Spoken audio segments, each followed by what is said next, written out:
Introducing aPriori.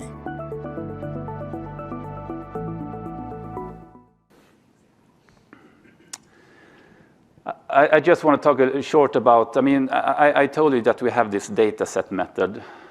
This is how we have done it at Scania, and it's just the comparison there.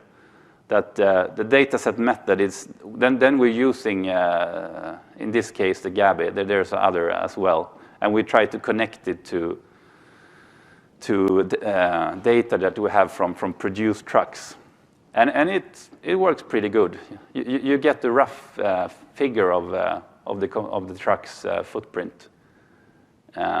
It's more of a for specialists, because you connect a lot of data and you have a lot of mismatches that you manually have to handle. And that's why I like with aPriori, because it really fills this gap that we're missing in our projects.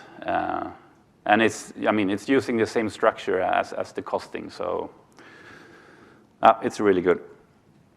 And then I cannot speak for all those data set methods, but when I look into GABI, there's some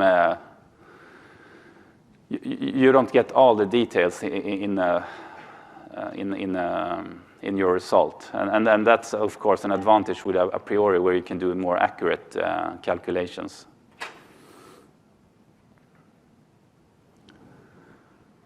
Okay, how does the future look like? We have this, basically every truck that we produce, we say that they are unique. There are so many ways you can order a truck. So, and that means that we have this product structure. So, and that's normally, this product structure, it connects all the part numbers. It's a system where you can see all the part numbers, you can ask questions how you want your truck. And this is always a challenge in our development project, that it's just a couple of months before SOP or SOCOP, then it's ready. And I see the opportunity here to connect this data to let's say, the aPriori generate, for instance. So then you can really specify a truck with this, and then connect it to aPriori generate. We also, I guess most of you have connected materials in your 3D. We will doing that right now, so the user don't have to pick a material. It comes directly from the 3D. I hope within 2 years we will have tolerances.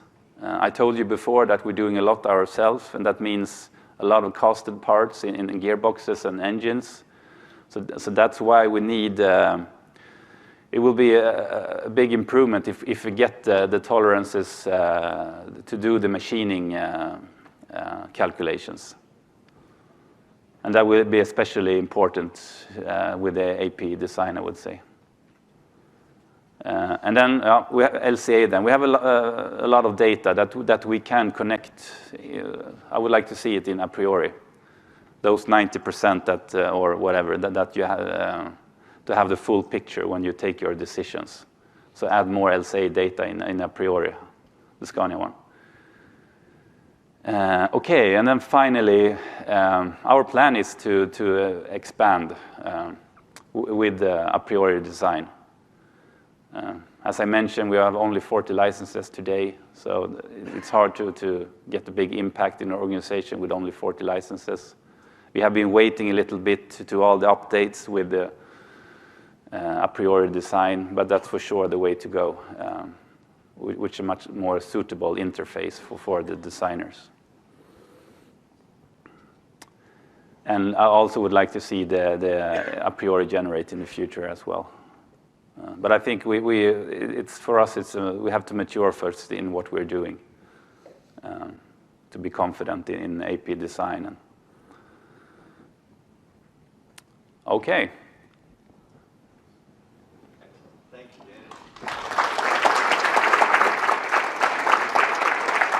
aPriori, making profitability and sustainability a reality for a better world.